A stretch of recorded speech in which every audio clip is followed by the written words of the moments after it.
En la lucha contra la corrupción en un momento determinado, que fue importante, que la ciudadanía lo ha vuelto como suyo y que los sectores sociales y políticos también, a este trabajo denodado de la prensa, de la Comisión Nacional Anticorrupción, etcétera, de la prensa de investigación, también se volvió un momento dado, se puede volver en un salto de pirueta mediática. Es decir, todos luchamos contra la corrupción. Yo siempre recuerdo gráficamente la lucha contra la corrupción de un candidato que decía: a los ladrones hay que cortarles la mano. Y el candidato de entonces hoy está preso en la cárcel, me refiero al señor Espinel. De tal suerte que creo que la lucha contra la corrupción debe ser un trabajo intenso, con probidad, con seriedad, no para la foto, sino como una voluntad y una decisión. Primero, individual. Segundo, para responderle al país. Y tercero, dando los pasos certeros para que no se nos escabullan quienes han delinquido. Bueno, es cierto, se hizo una comisión de expertos, como usted ha señalado. Recuerdo que en una reunión pública se dijo: aquí están los expertos, van a hacer tal o cual trabajo. Entrevistamos a un par de ellos en nuestros programas y después nada. Y no les han pagado, y han hecho un informe de 14 páginas, eso es tremendo. Bueno, el presidente de la República, Guillermo Lasso, ha anunciado otra comisión con el apoyo de Naciones Unidas. La cosa es que esto sea efectivo. Oye, yo digo una cosa: si estamos empeñados en recuperar, ahora por ejemplo se habla del recurso del caso Sobornos, se ha dicho insistentemente, y yo lo he escuchado al procurador del Estado, quisiéramos hablar con el procurador también ahora, con los temas de Perenco y todo eso, es todo un tanto ocupado, pero ojalá pronto nos responda a una invitación que está formulada. Si hablamos del monto de Odebrecht, 6.500 millones, si hablamos de 50.000 millones, lo que tenemos que tener conciencia es que ese es dinero de la gente, es dinero del pueblo, como se dice en los discursos, es dinero con el cual se puede haber hecho tal o cual carretera, se pudo haber mejorado la calidad de hospitales, se pudo haber empleado para que las escuelas tengan por lo menos un baño y agua potable y techo, aquellas que no lo tienen. Es decir, la cantidad de cosas que se pueden hacer con 50.000 millones que nos pertenecen como Estado y como país. Eso es lo que hay que ver, y habría que hacer comparativos. ¿Qué se puede hacer con 50.000 millones de dólares o qué ha dejado de hacer el Estado ecuatoriano que han ido a otros bolsillos? Yo creo que es una cosa tremenda. Muchas veces se pasa por un sitio, por otro. Esa casa que puede valer $1.000.000 es de fulano de tal. Fulano de tal, cuando era funcionario público, no pasaba de $3.000, $4.000 en su sueldo. ¿Cómo tiene una casa de $1.000.000 a menos que sea por herencia o alguna otra cosa parecida? Se pregunta a la gente. Uno de los grandes casos de corrupción en España fue justamente por haber podido comprobar en el registro de la propiedad centenas de propiedades del más alto cargo de policía. Y con una investigación periodística, pero también con investigadores serios, se llegó a detener a esta persona y por supuesto a confiscarle los bienes mal habidos. Pero debe haber una voluntad de conjunto, Procuraduría, la Comisión Cívica Anticorrupción ayudando, el presidente de la República conformando recursos y por supuesto expertos que han hecho esto otras veces. Sí, que cobran un dinero. ¿Qué podemos hacer? Para recuperar 50.000 millones de dólares, bien valdría la pena invertir un dinero en firmas. ¿Y por qué no hacer un proceso transparente y abierto ante la opinión pública, que se entere todo el mundo, de llamar a las más importantes firmas que tengan la tecnología más adecuada y los canales más aptos para identificar, seguir, congelar y recuperar esos dineros? Yo creo que ahí está un poco la clave. Germán, por favor. Así es, se requieren de acciones rápidas y urgentes. Esto de los expertos internacionales tiene un espacio, no es lo fundamental, porque el experto internacional lo que da son lineamientos, opiniones, sugerencias, pero no puede hacer lo que hacemos los ecuatorianos, tomar el dato e ir a la fiscalía y denunciar. En eso no le corresponde a los organismos internacionales. Pero bueno, todos podemos contribuir. Pero es un apoyo, ¿no? Tarea. Es un apoyo, pero por ejemplo yo digo, no contratar una firma experta afuera solamente para que nos dé un diagnóstico, si aquí ya lo sabemos, con las sentencias ya tenemos bastante. Si seguimos la pista de la sentencia, ya tendríamos bastante, Germán. Así es, de acuerdo. Yo me refería a los expertos internacionales de las Naciones Unidas, porque tienen un límite. Pero a los expertos, los expertos en la búsqueda de los recursos, esa es una fórmula fundamental, eso es indispensable. Ahora, también tenemos que ser muy prácticos en decir algunas cosas. Cuando concurrimos, y esa ha sido una tarea de la Comisión Nacional Anticorrupción, que lo hace sin que le cueste a nadie un centavo, porque todo es ad honorem. Hemos puesto las denuncias en Fiscalía. Y, por ejemplo, Fiscalía, pongo ejemplos, despacha a Guayaquil para que en Guayaquil se tomen las versiones sobre las denuncias de empresas fantasmas que hicieron negocios con alguna prefectura y en el periodo anterior. Se demoran 2 años en la Fiscalía para que los denunciantes, la comisión, reconozca sus firmas. De tal manera que hay lentitud de la justicia. Y cuando reconocemos las firmas a la tarde, archivan los casos, o alguno de ellos. Entonces también... No, pero escribe, o qué sé yo.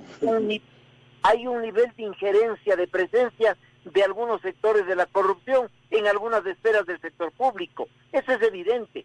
De tal suerte que también se debe entrar a un proceso de saneamiento con mano firme, porque puede una autoridad ser cambiada al más alto nivel, hablemos de un ministro, pero el grupo encargado de hacer el negocio sigue allí y lo han venido permaneciendo durante los últimos 10 años.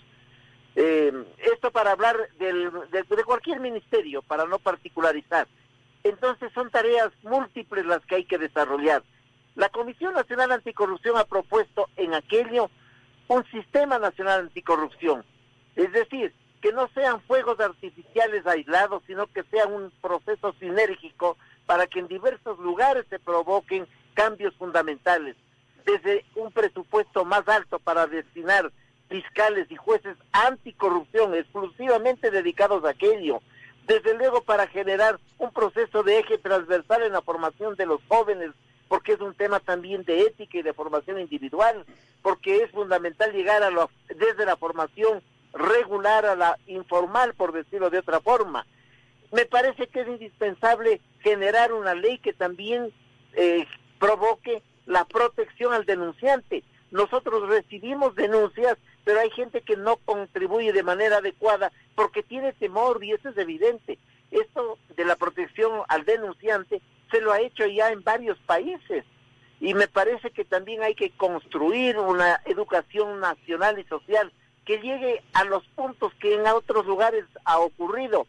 Ha habido ministros o ministras en otras latitudes, en los países escandinavos, por decirlo, que han tenido que renunciar al cargo porque usaron inadecuadamente $1,000, porque usaron una tarjeta de crédito del Estado para convidar a un desayuno a su familia.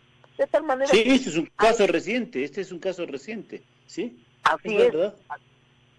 De tal manera que cuando tengamos esta cultura de lucha anticorrupción y de práctica anticorrupción, vamos a poder avanzar y vamos a poder ahorrar mucho. Lo otro, insisto, el discurso no es suficiente, o la foto de la lucha anticorrupción.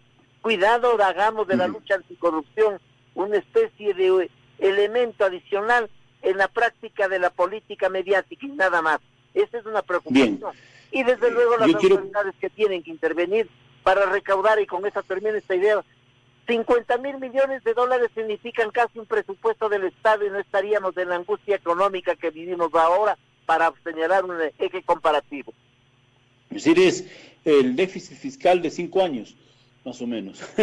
Fíjese, tremendo. Bueno, a ver, el ejemplo es muy bueno. El tema, 2 temas tengo que plantearle. Uno de ellos es, por ejemplo, cuando vemos que hay estos concursos, las compras públicas, a veces sabemos que se lanzan de la noche a la mañana, se los cierra rápido, solo unas pocas firmas pueden cumplir los compromisos, le asignan la más barata. Casi la propia corrupción han generado sus mecanismos para ganar los concursos y para que no se entere todo el mundo. ¿Por qué en el caso, por ejemplo, de la Procuraduría o de la Presidencia de la República, para hacer seguimiento, no se dice, en tal caso, en un mes se va a convocar a un concurso para que estos bufetes de abogados, los prestigiosos, estudiando quiénes son, que no sean piratas también es importante, que sean gente seria, solvente.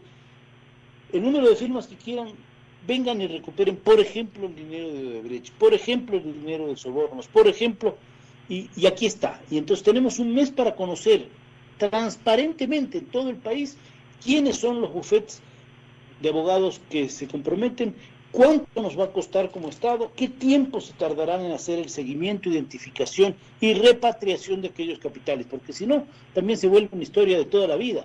¿No podríamos hacer ese ejercicio transparente como una política pública de Estado y como un ejemplo ético para el país?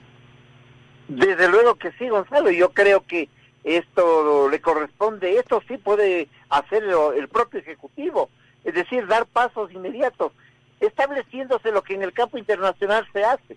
Si usted nos encuentra un monto determinado, tienen porcentaje, es decir, me parece que ya hay estándares fijados en el asunto, pero sería un paso importantísimo que me parece muy oportuno y necesario para encontrar estos recursos que evidentemente siguen ausentes de la recuperación. Germán Rodas mencionó de modo tangencial, y no quiero dejar de preguntarle, el tema Metro de Quito.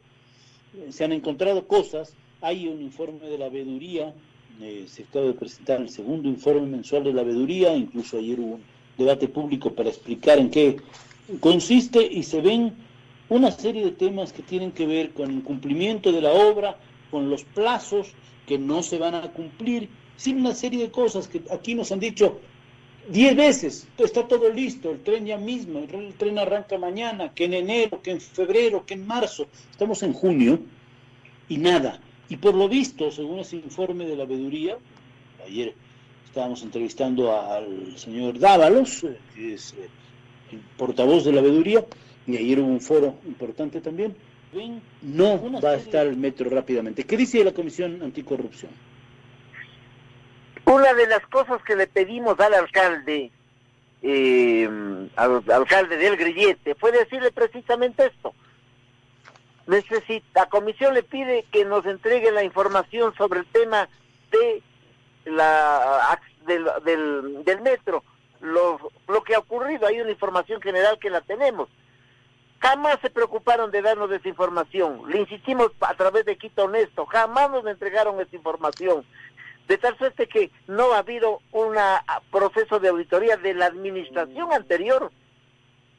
Creo que hay muchas cosas que se deben hacer, porque sabemos que hubo un consorcio que era Odebrecht, luego con un grupo de españoles habría que establecer si era adecuado que este tal consorcio actúe como que fuesen dos grupos distintos cuando es uno solo. Siguen actuando en otras partes del mundo, hay evidentemente sobreprecios, es decir, hay una serie de elementos que nos llevan a deducir que las cosas nunca fueron transparentes.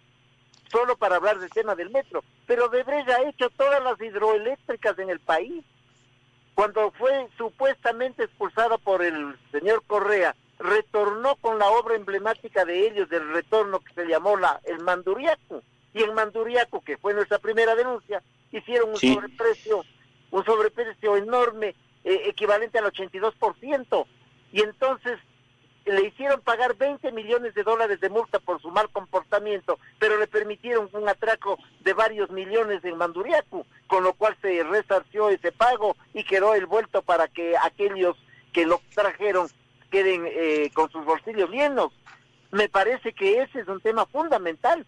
Las hidroeléctricas fueron un mecanismo para el asalto, la obra pública ha sido un mecanismo para el asalto, las compras públicas contribuyen a lo mismo. Es decir, el sistema de compras es inadecuado y el control mucho menos. Sercop no ha contribuido en mucho porque no entrega la información oportuna y adecuada. Creo que allí están las falencias que hay que actuar. Mire, lo que usted acaba de decir, Gonzalo, los concursos son hechos a dedo. En el campo de la salud se pidió en algún momento dado 45.350.000 pastillas de ibuprofeno, y de un día al otro entregó solamente una persona que tenía las 45.340.000 pastillas, porque evidentemente el concurso era dedo. Creo que todas las cosas han sido manejadas de forma inadecuada.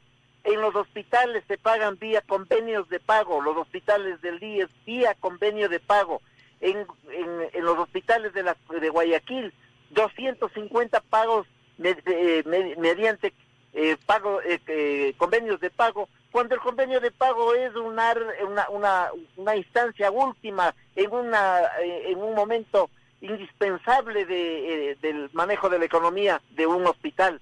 Pero de aquello a hacer una forma de pago todos los días, permitió todo lo que ha ocurrido en los hospitales que estoy señalando. Solo estoy poniendo ejemplos, de tal suerte que hay actos colusorios, además, con una empresa privada también que no ha actuado de manera regular, que hay que identificarla, que hay que decirla. La empresa privada tiene derecho a moverse, y hay gente de enorme honestidad que trabaja en estas actividades, pero hay otras personas que no, y han hecho consorcios de grupos que asaltan en la línea de los hospitales, hospital por hospital. En un hospital gana el uno, pero participan tres, que son amigos del que va a ganar. Luego cambian, es una especie de una rotación permanente entre ellos y van asaltando.